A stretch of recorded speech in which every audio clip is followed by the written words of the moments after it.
What's up, guys? Today I have 7 budget ways for you to improve your portrait photography. The first 4 of these actually require no budget at all, but they are going to require a little bit of homework. And then the next 3 do require some money, but I think they're very high value, so your dollar is going to go a long way. Let's get right into them. One thing that I think a lot of portrait photographers or just photographers in general struggle with is that they're very comfortable behind the camera, but they feel very awkward in front of the camera. And as a portrait photographer, that's what your subject feels like all the time. So this first tip is to get yourself in front of the camera. You just want to know what it feels like to have the lens pointed at you, and it really helps you relate to your subjects when you're shooting portraits. You can just kind of put yourself in their shoes, you know what it feels like in front of the camera, and you might have some tips that you pick up from being in front of the camera that can just help put them at ease. So if you can, try to meet up with some other photographers, sit in front of their camera, see what they're like when they direct you, and maybe you'll pick up a few tips. And then if you really can't find anyone else to shoot with, turn the camera on yourself and start shooting videos. I felt so awkward when I started making these YouTube videos, and it's just gotten better and better over time. Now I feel pretty comfortable in front of the camera, and it doesn't bother me having the lens pointed at me. So even if you just delete those videos later, sit there and try and talk to the camera, try and interact with the lens, and just see how it feels and see how you can help put your subject at ease when you're doing a shoot. Tip number 2, talk to strangers. And this is kind of an odd one, but one of the things that I hear a lot from other photographers is that they have trouble asking people to take photos for portraits, and they feel awkward even when they are interacting with strangers. Maybe that's a new client or just someone that they ask for photos, and then you're doing this shoot and they're uncomfortable with their camera settings, and that whole interaction is just weird. So this tip will really just help you get over that awkwardness of talking to new people. And if you're an extrovert, maybe this isn't a problem for you, but I'm naturally pretty shy, I'm naturally pretty introverted, so I need to go out and practice just striking up conversations with random strangers. And I think the world is kind of trending towards everyone just being buried in their phones and people don't chat as much anymore. And I don't really like that, so I'm trying to go the other direction. And I'll just ask people how their day's going, things they're interested in, just random anything, and just try and learn a little bit about people, and sometimes you get into some interesting conversations.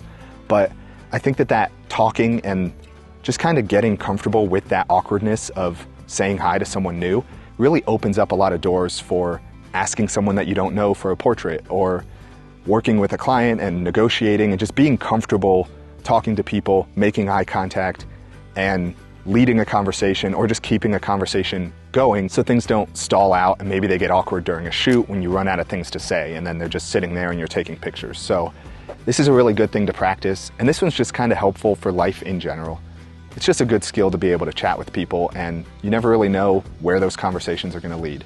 So get out there, start talking to some strangers. Tip number 3, study the work of other portrait photographers. Scrolling on social media is not studying. Go and find a handful of photos and break down the posing, the lighting, the composition, the color tones in their images. What about those images do you like? Why do you think the photographer chose to compose it a certain way or light it a certain way? Studying work from other photographers you admire will help influence and help you build your own style. Some of my favorites are Joey L., Annie Leibovitz, Dan Winters. I've studied their work for a long time, and I've taken some things that they've done and tried to recreate it in my work, and over time I've pieced together all this stuff that I've found into a style that I can call my own. So if you're pretty new, or even if you've been shooting for a long time and you're kind of struggling with your style and where to take your work, start studying some photographers you admire, even if they're outside of portrait photography or very different than your work, and just kind of see if that inspires you to try something new with your photography. All right, number 4 is the last free one and the last bit of homework that I want you to do. And that is practice your camera settings and your lighting setups in very low stress scenarios. I can't tell you how many times I dragged my little brothers into lighting setups when I was younger and just made them sit for a portrait for half an hour as I tweaked light, and they always got kind of sick of it, but it was just so helpful for me in that whole learning process. And I didn't have to worry about putting them at ease. I just made them sit there. They're my younger brother, so they just had to listen.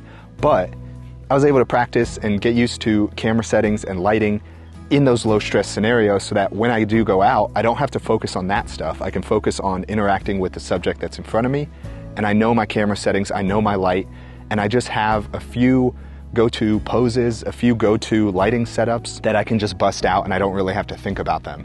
So I can really talk with my subject while I set things up and tell them how to pose, and I don't have to juggle all that stuff in my head at once, because portrait photography does have a lot going on. You're thinking about light, posing, camera settings, how your subject's feeling, your whole composition.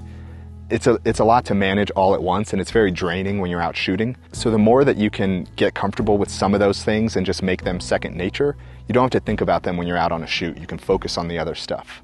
So like I said, these next 3 cost some money, and we're gonna start at the most budget option and kind of work our way up. So tip number 5 is to go pick up one of these 5-in-1 reflectors. These things come in super handy, and they're under $100. I think this was like 45.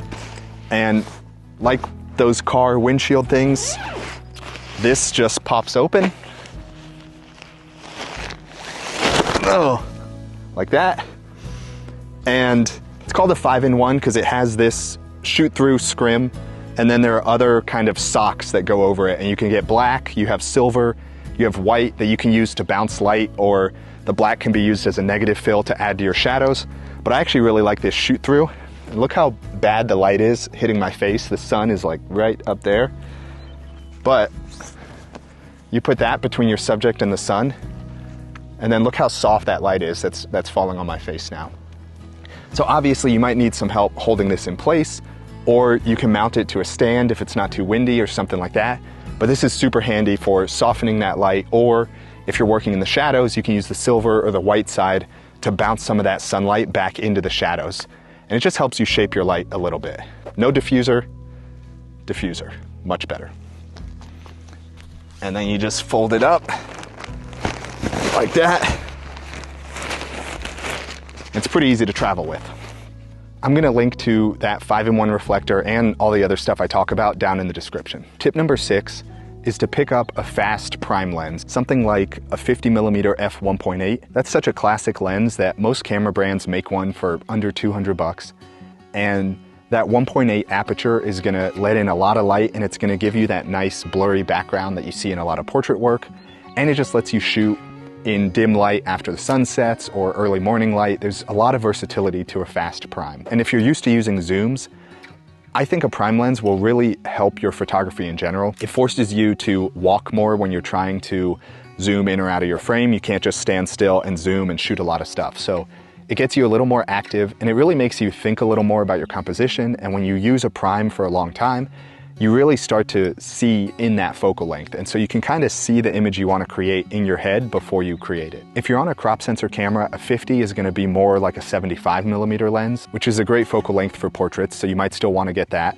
Or you can look for like a 35mm f1.8, which will be close to a 50 on a crop sensor camera.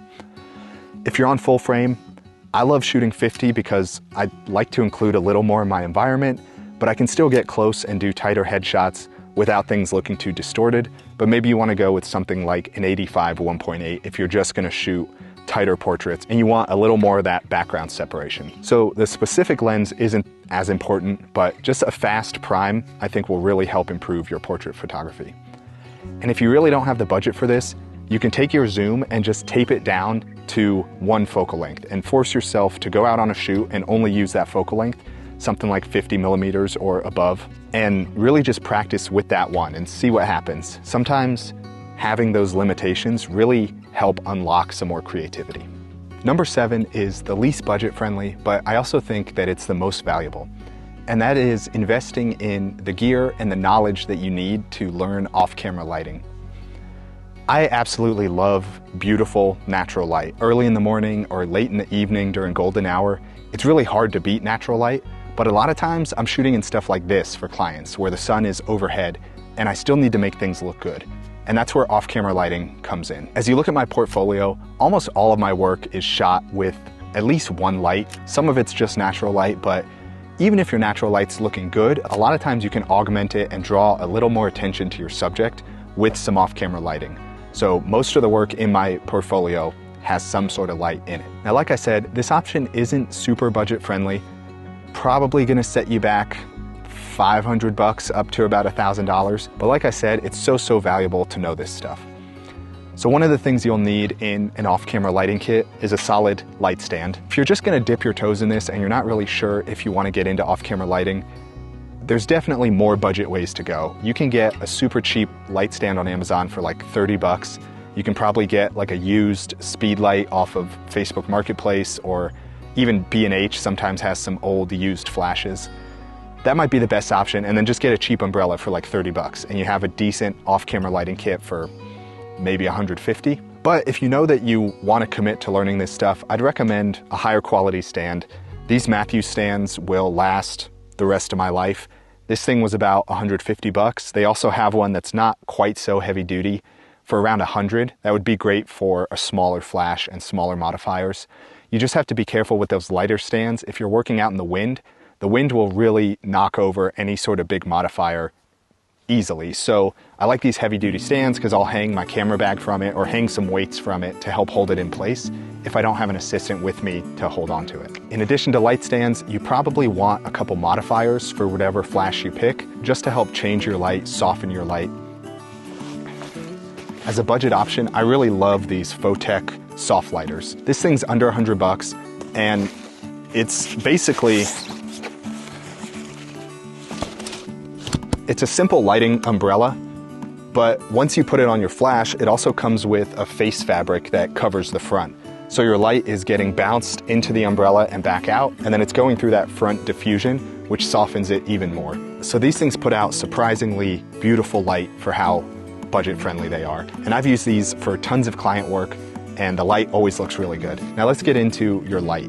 When you're first learning about off-camera lighting, constant lighting can be easier to learn with because you can see the changes as you do it. It can be kind of hard to learn with a flash. But if you ever plan on doing portraits outdoors, you're gonna need something battery powered and you're gonna need something with a lot of power. And normally constant lights just can't compete with natural light outside. A flash just puts out so much more power. So I recommend starting with a smaller budget flash option. I used to have the Profoto A2, which is about the size of a Coke can, puts out 100 watt-seconds of light, which is enough light to fill a small softbox and light a simple portrait of somebody, even outdoors. If you go watch my Ecuador video, all the portraits in that video were lit with this A2 and about a 2.5-foot softbox. That Profoto isn't cheap. Profoto is kind of on like the upper professional level of gear. Godox, which I've heard really good things about, makes a much more budget-friendly small flash option. I think theirs is like right around 300 bucks. And then you also need a trigger that goes on your camera to set off your flash. That's about 100 bucks. You're looking at like 400, 100 for the stand, and like 50-ish bucks for the umbrella. So what is that, 650? Yeah, 650. Kind of expensive, but like I said, so much value in a small kit like that. Most of the work on my website in my portfolio only uses one light, so there's a lot you can do with just that setup. So like everything else, I'm gonna link to some of these products down in the description, and I'll build out a few different kits for you with some budget options and maybe some more investment level options, some Profoto, some Godox. I'll give you a few options down there so you can build a kit that fits your budget. That's it for this video. I hope some of these tips help your photography, and I'll catch you in the next one. Thanks so much for watching.